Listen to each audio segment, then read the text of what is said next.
बिस्मिल्लाहिर्रहमानिर्रहीम, अस्सलाम वालेकुम। जहांगीर तरीन और वज़ीर आज़म इमरान खान के दरमियान सर्द ताल्लुकात की बर्फ पिघलने लगी है और यूं लगता है कि शायद मुलाकात के बाद दूरियां भी खत्म हो जाएं, क्योंकि जहांगीर तरीन को इस्लामाबाद से ठंडी हवा आ रही है।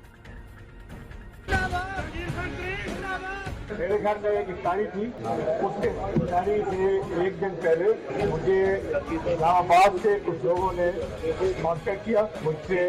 उन्होंने एश्योरेंस दी, यानी यकीन दहानी कराई कि आपकी मुलाकात, आपके ग्रुप की मुलाकात प्राइम मिनिस्टर साहब के साथ इसी हफ्ते में या कुछ चंद दिनों में हो जाएगी। सबका ये ख्याल था कि अगर ये एक ठंडी हवा चली है इस्लामाबाद से तो हम इसको रुकावट ना बने। मेरी और खान साहब की बहुत पुराना रिश्ता है, 7 साल इकट्ठे स्ट्रगल की है, मगर ये मैं समझता हूँ कि खान साहब के साथ जो मेरा रिश्ता है वो ऐसा कमजोर नहीं होना चाहिए। मैं इस मामले में मेरा कोई कसूर नहीं है। ये जो FIR इन्होंने बनाई है ये सारी शरारती FIR मैं पहले ही कह चुका हूँ। मेरे घर अफ्तारी से एक दिन पहले इस्लामाबाद से कुछ लोगों ने राब्ता किया। उन्होंने यकीन दहानी कराई कि हमारे ग्रुप की चंद दिनों में वज़ीर आज़म इमरान खान से मुलाकात होगी। हमारा ग्रुप सिर्फ इमरान खान से मिलेगा। इस्लामाबाद से ठंडी हवा चली तो मुतमईन हुए। खान साहब के साथ 10 साल का अरसा गुजरा, इनसे रिश्ता कमजोर नहीं है। जहांगीर तरीन और अली तरीन की दरखास्त जमानत पर आज समाअत हुई। अदालत ने जहांगीर तरीन और अली तरीन की जमानत पर 3 मई तक की तौसीह कर दी।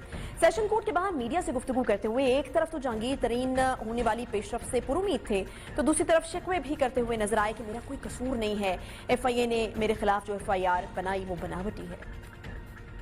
नून लीग ने पूरी मेरे कारोबार की छानबीन की थी और उन्होंने मुझे कई नोटिस भी भेजे, टैक्स के नोटिस, इसका नोटिस, उसका नोटिस, और मैं अभी तक उनका मुकाबला कर रहा हूँ। मगर ये वाला काम जो है ना, सिविल केस को जो एक कॉर्पोरेट केस है उसको फौजदारी में कर दिया है, ये नून ने नहीं किया। ये केस ये का है ही नहीं, ये कोई ऐसी चीज। नून लीग ने मेरे कारोबार की छानबीन करके नोटिस भेजे। सिविल केस को फौजदारी केस में मुंतकिल किया, ये तो नून लीग ने भी नहीं किया था। मेरा इस मामले में कोई कसूर नहीं है। ये केस FIA का ही है ही नहीं, और शायद जहांगीर तरीन अपने खिलाफ जारी केसेस को वज़ीर आज़म के गिर्द लोगों की साजिश भी कहते हैं। जहांगीर तरीन और वज़ीर आज़म के दरमियान राब्तों की बहाली की खबर तरीन ग्रुप के MN ने राजा रियाज गुज़श्ता रोज भी दे चुके हैं। जैसे जैसे राबते बहाल हो रहे हैं उसी तरह शायद FIA भी अपने हाथ खींचती हुई नजर आ रही है और अब FIA हुकूमत की जानिब देख रही है कि वहां से क्या अहकामात आते हैं। आज जमानत की समाअत हुई, जिस सिलसिले में तहरीक इंसाफ के अरकान असम्बली, सूबाई वजीर नुमान लंगड़ियाल, इसहाक खाकमानी और राजा रियाज जहांगीर तरीन के घर पहुंचे और बस में एक साथ अदालत रवाना हुए। इस मौके पर रहनुमा जो तहरीक इंसाफ राजा रियाज, उन्होंने ये कहा कि इनके ग्रुप में पहले से ज्यादा लोग शामिल हो रहे हैं और हमें इंदिया दिया जा रहा है कि जल्द ही वज़ीर आज़म से मुलाकात भी होगी। एक तरफ तो जहांगीर तरीन ग्रुप इस्लामाबाद से ठंडी हवा की उम्मीद कर रहा है और दूसरी तरफ शायद ग्रुप की तादाद भी बढ़ाई जा रही है और अब इसका मकसद प्रेशर ग्रुप है या कुछ और, ये वज़ीर आज़म की मुलाकात के बाद वाज़ेह हो जाएगा। अब देखना यह है कि क्या इस मुलाकात के बाद जहांगीर तरीन को वज़ीर आज़म NRO दे देंगे या नहीं देंगे, ये बड़ा अहम सवाल है। सेनेटर ऑन अब्बास PTI से हमें ज्वाइन कर रहे हैं। बहुत शुक्रिया सेनेटर साहब प्रोग्राम में ज्वाइन करने के लिए। सेनेटर साहब मुझे ये बताएगा कि वज़ीर आज़म कहते हैं कि मैं किसी को NRO जो है वो नहीं दूंगा, फिर देखने में आ रहा है कि जहांगीर तरीन साहब का जो केस है उसमें कोई मजीद पेशरफ्त भी नजर नहीं आ रही। ये कैसा एहतसाब है जो जोरों शोर के साथ शुरू तो होता है लेकिन फिर उसका अंजाम कोई नहीं दिखता? नहीं, ऐसा नहीं है।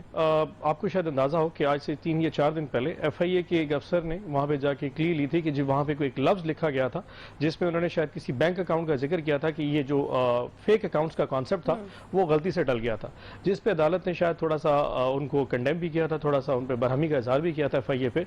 इस वजह से स्लगिशनेस आई। वरना देखें हम तो पहले दिन से कहते रह गए, ना तो हमारा एहतसाब से कोई ताल्लुक है, ना एहतसाब में जो जितना मामला चल रहे हैं उनकी डेट जो एग्जीक्यूशन हो रही है उससे हमारा कोई ताल्लुक है। अगर हम इतने ही होते तो तरीन शाह पे उस वक्त शायद केस इतने एग्जर्शन से चल ना पाते, और अगर आप स्लो डाउन हो रहे हैं तो उससे भी हमारा कोई मामला से था नहीं। हमारा कॉन्सेप्ट ये है कि इक्वालिटी इज फॉर एवरीबडी और अबव बोर्ड है, मतलब हमारा इससे किसी किस्म का कोई कॉन्सेप्ट नहीं है। और जितने अरकान या जितने हमारे दोस्त तरीन साहब के साथ मौजूद भी होते हैं हम उसमें भी अपनी राय, तो आपको खुद अंदाजा होगा कितना एक प्रेशर होता है कि जब आपकी पार्टी के अपने लोग जो है ना वो आपको डाल रहे हो कि जी आप इसको रिव्यू करें। लेकिन प्राइम मिनिस्टर साहब ने कहा कि जी एक प्रिंसिपल स्टैंड मैंने ले लिया है कि जब तक ये चीजें क्लैरिफाई नहीं होती और सामने चीजें खुल के नजर नहीं आती उस वक्त तक मैं इन चीजों में अमल दखल देने का पाबंद नहीं हूं। और अल्हम्दुलिल्लाह चीजें क्लैरिफाई हो भी जाएंगी और कुछ दिनों तक चीजें फर्दर जो है ना एक्सप्लेन भी होंगी। اچھا، سابق وزیر اعظم شاہد خاقان عباسی صاحب تو یہ کہتے ہیں کہ عمران خان کی حکومت جو ہے نا وہ جہانگیر ترین صاحب کے ہاتھوں میں ہے، 7 ووٹوں پر یہ حکومت کیا کھڑی ہوئی ہے۔ مجھے یہ بتائے گا کہ کیا یہی وجہ ہے کہ جہانگیر ترین صاحب جو ہیں اپنے ساتھ ممبران اسمبلی کو بھی ملا رہے ہیں اور پھر اس طرح کا ایک پریشر گروپ کی طرح کا ایک تاثر دینے کی کوشش کی جا رہی ہے، اور شاید یہ اس لیے بنایا جا رہا ہے تاکہ ان کے خلاف کوئی ایکشن اس طرح سے نہ لیا جا سکے؟ دیکھیں، شاید خاقان عباسی کی کسی سٹیٹمنٹ کو میں اب سیریس کم از کم نہیں لیتا۔ ایک پولیٹیکل فرسٹریٹڈ قسم کے ایک بندہ ہے جس کی کل پرسوں جو ہم نے حرکت دیکھی ہے، مطلب ایک one time prime minister of Pakistan, یہ کوئی عام چیز نہیں ہوتی۔ میرے جیسا ایک عام سا بندہ جو ایک سینیٹر بن جائے، اس کو بھی پارلیمانی آداب اور الفاظ کا پتہ ہوتا ہے، اور وہ کیسے ریئیکٹ کرتا ہے اور کیا بولنا اور کیا نہیں بولنا، جس قسم کی اس کی گفتگو ہے ان کی، اور جس قسم کا ان کا رویہ رہا ہے، اب تو ان کی کسی بھی چیز کو سیریس لینا۔ اور جب سے پی ڈی ایم ٹوٹی ہے اور جب سے پی ڈی ایم پاش پاش ہو چکی ہے، اب وہ جو ہے نا ہیلے بہانے سے نا وہ کھونوں خدروں میں نا وہ ریزنز ڈھونڈ رہے ہیں کہ کیسے ملائن کیا جا سکے ہماری گورنمنٹ کو۔ اب ان کو یہ ترین صاحب والا چیپٹر نظر آنا شروع ہے کہ شاید اس میں کوئی سپیس مل جائے پی ڈی ایم میں باقی بچی کھچی جماعتوں کو، اور مطلب فضل الرحمان اور ان کی نون لیگ کی جو ایک باقی 9 ایک جماعتیں بچ چکی ہیں، ترین صاحب کی کسی بھی موومنٹ یا ان تمام ساتھی جو ترین صاحب کے ساتھ بیٹھے ہوتے ہیں، یقین جانیے پارٹی کو، پرائم منسٹر عمران خان کی گورنمنٹ کو اس سے کسی بھی ذرا بھی کوئی خوف کی ایشو نہیں ہے۔ اس کی وجہ یہ جتنے بھی لوگ ہیں، یہ ہمارے ساتھ ان کی کمٹمنٹ ہے، ہماری ان سے گفتگو ہوتی رہتی ہے، اور بیہائنڈ جو ہے نا ڈورز ہماری جب ان سے گفتگو ہوئی ہے، تمام کے تمام لوگ یہ کہہ رہے ہیں کیونکہ ہمارا ایک تعلق رہا ہے ترین صاحب سے، اور ہماری ایک پنجاب کی جتنے بھی صدر پنجاب کے خاص طور پہ لوگ ساتھ ہیں، ہماری ایک مٹی کی وہاں پہ ایک جو نا ایک سافٹ ٹچ آتا ہے، تو برے وقت میں ہم ایک دوسرے کے ساتھ کھڑے ہوتے ہیں۔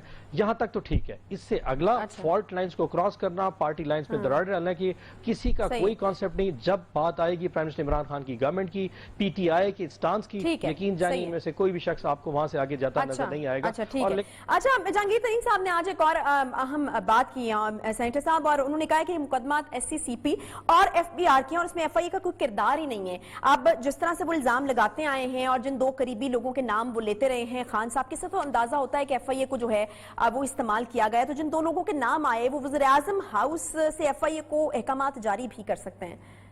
ایسا نہیں ہوتا۔ ہوا یہ تھا کہ جب شوگر کمیشن کی رپورٹ آ گئی تھی اس میں کوئی ریکمنڈیشن دی گئی تھی۔ اب ریکمنڈیشن میں یہ تھا کہ جن لوگوں نے اور اس میں 70-80 کے قریب شوگر مل شامل تھی کہ انہوں نے شاید اب نارمل پروفٹ بنایا ہے، ایک غیر ضروری مفاد جو ہے نا وہاں سے حاصل کیا ہے۔ اب جب اس سے پروفٹ آیا تو پروفٹ کو بعد میں جو یوز کیا گیا وہ بھی اسی کرائیٹیریا میں فٹ ہوتا گیا۔ ترین صاحب نے اس حوالے سے ایک کیس بھی کیا تھا کہ جو کہ لاہور ہائی کورٹ میں انہوں نے کہا تھا کہ یہ میرا جو کیس ہے کارپوریٹ کیس ہے اور یہ ایس سی سی بنا جائے، جس میں ایف آئی اے نے جا کے سٹانس لیا تھا کیونکہ یہ شوگر کمیشن سے ریلیٹڈ ہے اور اس میں شاید کوئی پروفٹ میکنگ زیادہ ہوئی ہے یا پیسے کا ہی ٹرانسفر ہوئی، اس لیے ہمارے سرکل میں اس کو دیا جائے کیونکہ باقی پچھلا کیس ہم نے انویسٹیگیٹ کیا ہے اور ایس سی سی پی کو بیک گراؤنڈ پتہ نہیں ہے۔ تو اس وقت پھر عدالت لاہور ہائی کورٹ نے ان کا وہ جو ایف آئی اے کے حق میں کیس دے دیا تھا کہ ٹھیک ہے آپ اس کو انویسٹیگیٹ کریں اور پروو کریں، اور اس میں کم از کم 5 مہینے یہ کیس جو ہے نا لاہور مئی 2020 سے لے کے نومبر 2020 تک چلتا رہا تھا، جس میں پھر ہائی کورٹ فار انسٹنس اگر یہ کیس جو ہے وہ ایف آئی اے کا کیسز جو ہیں وہ بند ہو جاتے ہیں جہانگیر ترین صاحب کے خلاف، تو پھر مجھے یہ بتائے گا کہ احتساب کے حوالے سے جو بیانیہ ہے اس میں کتنا دم رہے گا وزیر اعظم کے، بیکاز وہ این آر او کے حوالے سے اپوزیشن کو تو کہتے ہیں کہ این آر او نہیں ملے گا مگر یہاں تو پھر سب کچھ ہو جائے گا۔ اچھا جی، اگر تو ترین صاحب کے خلاف کیس چلتے رہے تو پھر ساری کی ساری اپوزیشن جو ترین صاحب کے پیچھے کھڑی ہو جائے، چاہے رانا ثناءاللہ صاحب ہوں، چاہے شاید خاقان عباسی، ان کی سٹیٹمنٹ جو ہے نا کریڈیبل ہو جائیں گی، اور اگر کیس ختم ہو جائے تو پھر سارا کا سارا سٹانس جو ہے نیریٹو ہمارے پیچھے آ جائے گا کہ ہم نے ختم کیا۔ تو اگر ہم نے ختم ہی کرنا تو پھر ہم سٹارٹ ہی کیوں کرتے؟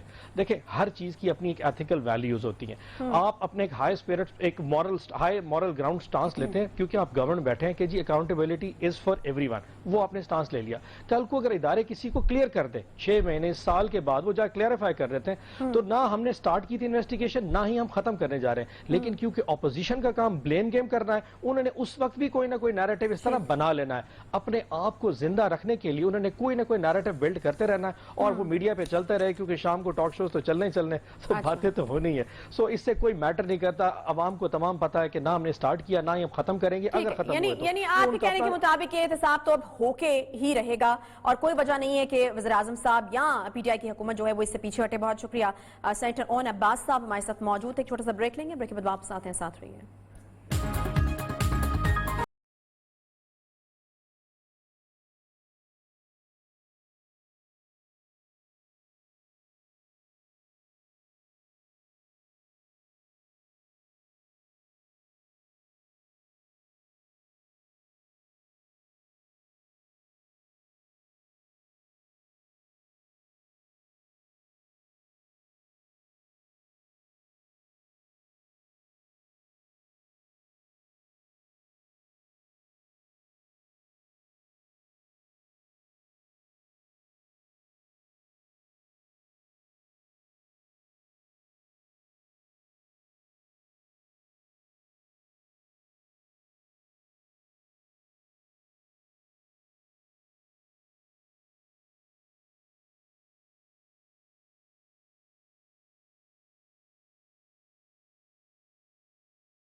कोरोना की तबाहकारियां जारी हैं। मुल्क में कोरोना की सूरत हाल बदस्तूर तशवीशनाक है। गुज़श्ता 24 घंटों की अगर बात की जाए तो मजीद 5,800 केसेस सामने आए हैं, जबकि एक दिन में मजीद 98 अफराद जान की बाजी हार गए हैं। NCOC के मुताबिक कोरोना मस्बत आने की शरह 10.06 तक पहुंच गई है। मजमूई तौर पर अस्पतालों में दबाव बढ़ रहा है। बिलखसूस मरदान में कोरोना के मरीजों के लिए मौजूद तमाम जो वेंटिलेटर्स हैं वो भर चुके हैं। यही सूरत हाल लाहौर में भी है। लाहौर के 3 बड़े अस्पतालों में मरीजों के लिए गुंजाइश खत्म हो गई है, जबकि बाकी अस्पतालों में 87% तक वेंटिलेटर्स भर गए हैं। पंजाब के दीगर शहरों का अगर तस्करा किया जाए तो गुजरांवाला में 88%, जबकि मुल्तान में 85% वेंटिलेटर्स भर गए हैं। जैसा कि गुज़श्ता रोज भी हमने आपको बताया था कि भारत में कोरोना वायरस की वबा जो है वो संगीन नहीं बल्कि खौफनाक किस्म की सूरत हाल अख्तियार कर चुकी है। आज बात करें तो भारत में भी कयामत टूटी हुई है। लोग बेयारो मददगार सहूलियात के लिए राह तक रहे हैं। पिछले 24 घंटों की अगर बात की जाए तो एक दिन में रिकॉर्ड 3,14,000 से ज्यादा केसेस जो हैं वो रिपोर्ट हुए हैं। दुनिया के किसी भी मुल्क में रिपोर्ट होने वाले ये यौमिया केसेस की सबसे बड़ी तादाद है। तो इससे इस चीज का अंदाजा लगाया जा सकता है कि भारत में सूरत हाल किस कदर जो है वो खतरनाक हो चुकी है। भारतीय हुकाम के मुताबिक कोरोना से गुज़श्ता 24 घंटे के दौरान 2,104 अफराद हलाक हुए हैं। पाकिस्तान की सूरत हाल की बात की जाए तो तीसरी लहर के 22 केसेस और अमवात में जैसे जैसे इजाफा हो रहा है, सूरत हाल के पेश नजर NCOC ने पाबंदियां भी सख्त करने के लिए तजावीज जो है वो सूबों को भिजवा दी हैं। अब सूबे जो हैं वो विफाक की पाबंदियों में सख्ती की तजावीज पर अपनी राय भी देंगे। सराय के मुताबिक विफाकी हुकूमत कल से कोरोना पाबंदियों में सख्ती का ऐलान करने जा रही है। इस हवाले से सरबराह NCOC पहले ही इशारा भी कर चुके हैं। सराय का कहना है कि विफाक की जानिब से नई पाबंदियां 2 फेजेज में लगाने की जो तजावीज हैं वो सूबों को इरसाल कर दी गई हैं। पहले फेज में शाम 6 बजे तक सहरी तक कारोबारी सरगर्मियां बंद करने की तजवीज दी गई है। पहले फेज में पेट्रोल पंप्स, वैक्सीन सेंटर्स और फार्मेसीज खुली रखने की तजवीज भी दी गई है। विफाक ने हफ्ता और इतवार की कारोबारी सरगर्मियां जो है वो मुकम्मल तौर पर बंद करने के हवाले से भी तजवीज दी है। पहले फेज में हफ्ता इतवार को वैक्सीनेशन सेंटर्स खुले रखने की तजवीज भी सामने आई है। साथ ही दफातर में निस्फ अमले की हाजिरी के फैसले पर सख्ती से अमल दरामद कराने की तजवीज भी दी गई है। दफातर में कोरोना केसेस रिपोर्ट होने पर मुतलका वजारत, महकमा या इदारे के सरबरा अमल दरामद के जवाबदेह होंगे। फेज 1 में कोरोना के फैलाव में कमी न होने की सूरत में मुकम्मल लॉकडाउन के मशरूत निफाज की तजवीज भी आई है। इन इलाकों या शहरों में मुकम्मल लॉकडाउन नाफिज किया जाएगा जहां कोरोना के मस्बत जो शरह है वो 20% से जायद है। और यकीनन आपके इल्म में ही होगा कि हमारे तमाम बड़े शहरों में जो ये मस्बत होने की शरह है वो 20% से जायद ही है। तो एक बड़ी अलार्मिंग सिचुएशन है और तमाम बड़े शहरों को बंद करने का फैसला लिया जा सकता है। ये असद उमर साहब पहले ही कह चुके हैं। ऐसे इलाकों में मुकम्मल लॉकडाउन का इनेकाद जो है वो 7 से 10 दिन तक होगा। इसके साथ साथ आपको ये भी बताते चलें कि सिंध में भी कोरोना केसेस अब सर उठाने लगे हैं और बिलखसूस कराची में खतरे की घंटी बज चुकी है, क्योंकि कराची 50% कोरोना मरीजों में बरतानवी वेरिएंट की मौजूदगी की तस्दीक की गई है। इसी हवाले से सिंध की सूबाई वजीर सेहत जो डॉक्टर अजरा पेचू हैं उनका एक वीडियो पैगाम भी सामने आया था। कराची जैसे बड़े शहर में बरतानवी वेरिएंट जो बहुत तेजी से फैलता है, जो सब दुनिया भर में तबाही भी मचा रहा है, वो पहुंच चुका है। खुदा न खास्ता इसको रोका ना गया और इसका फैलाव बढ़ गया तो सूरत हाल बहुत खतरनाक हो जाएगी।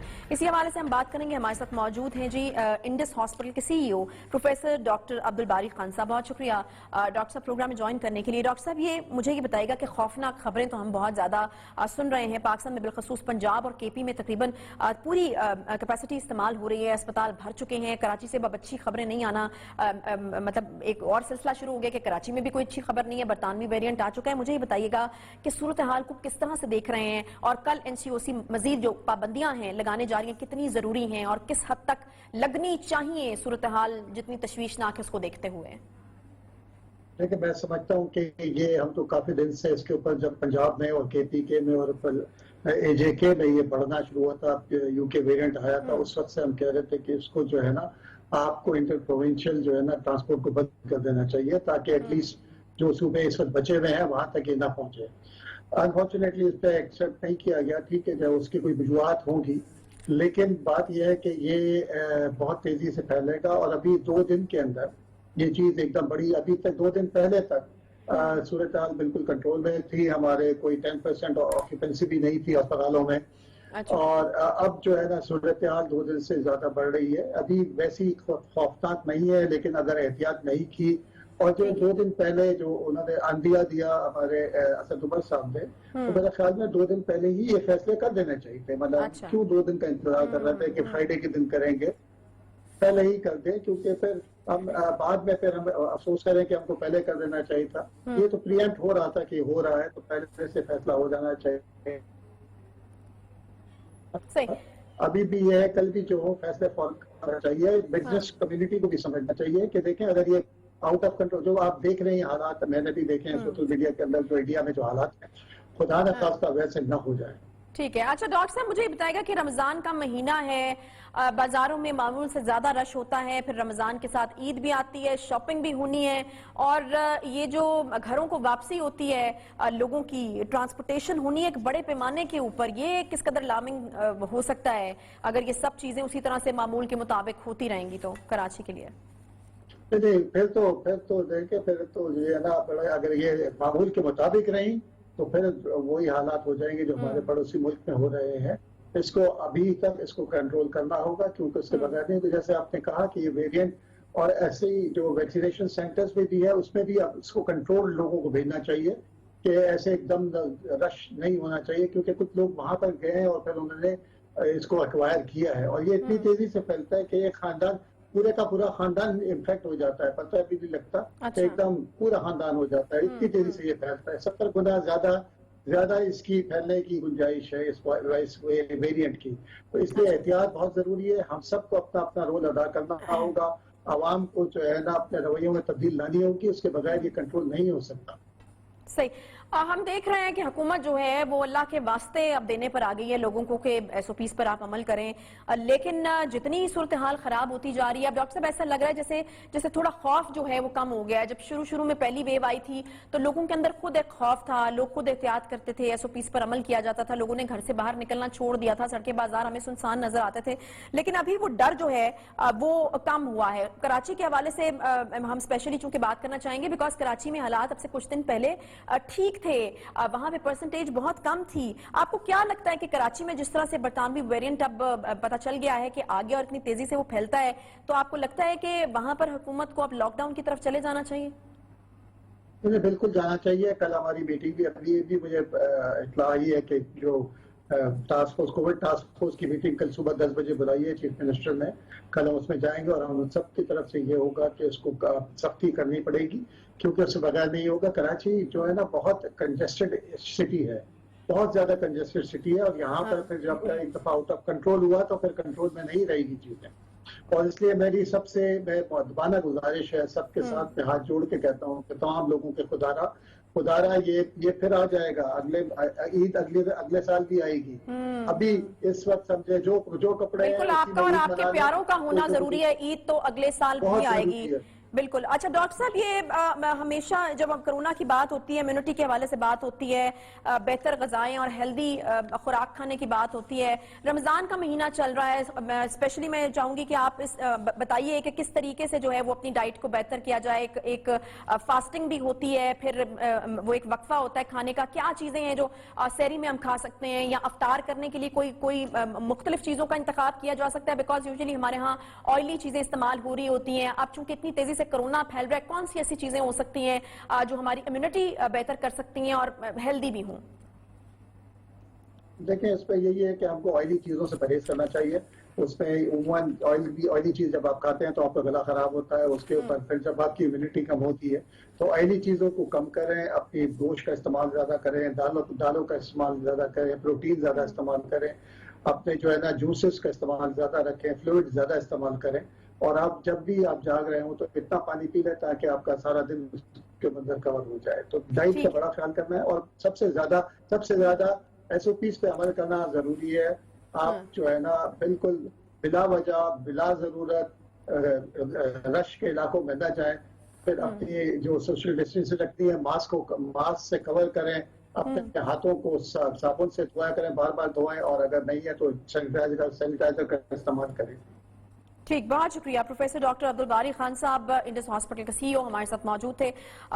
کرونا کی مجموعی صورتحال اور خاص طور پر کراچی کے حوالے سے جو ہے وہ ہم سے گفتگو کر رہے تھے. بہت تیزی کے ساتھ برطانوی ویرینٹ جو ہے وہ کراچی میں پھیل رہا ہے. ایک الارمنگ سچویشن ہے کراچی کے لیے. لاک ڈاؤن کی طرف جانا چاہیے حکومت کو، یہ سجیشن ہے ڈاکٹر صاحب کی. ایک چھوٹا سا بریک کے بعد واپس آتے ہیں، ساتھ رہیے.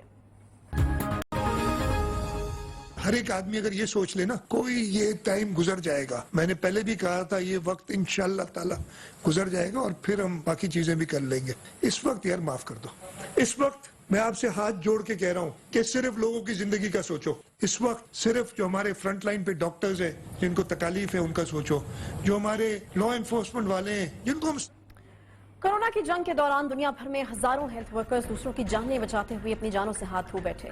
ऐसे तमाम वर्कर्स जो इस जंग में पेश हैं, इन्हें दुनिया भर के ममालिक हीरोज करार दे रहे हैं। यकीनन जिस तरह से हमारे यहाँ पाकिस्तान में कोरोना के खिलाफ डॉक्टर्स, नर्सेज और दीगर पैरामेडिकल स्टाफ ने जंग लड़ी है, अपनी जानें गंवाई हैं और मुसलसल गंवा भी रहे हैं, वो इंतहाई काबिल तहसीन बात है। इसमें कोई शक नहीं कि जिस तरह के इक़दामात और सहूलियात इन वर्कर्स को मिलनी चाहिए थी वो नहीं मिल सकी हैं।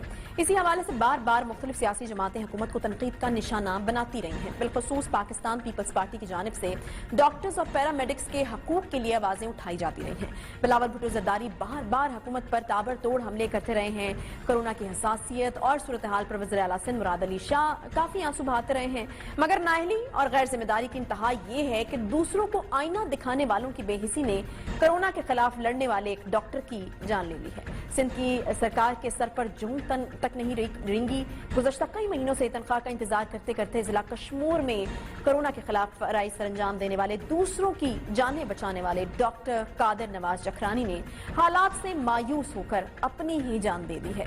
डॉक्टर कादिर नवाज जखरानी कई महीने से तनख्वाह न मिलने पर दिल बर्दाश्ता थे और बिलाखिर मौत को गले लगाना पड़ा इन्हें। कादिर नवाज महकमा सेहत के दफातर के चक्कर लगाते रहे मगर इन्हें इनकी तनख्वाह ही नहीं मिल सकी। खुदकुशी से एक दिन पहले डॉक्टर कादिर ने अपने दोस्तों और कॉलीग्स को एक ऑडियो मैसेज भेजा।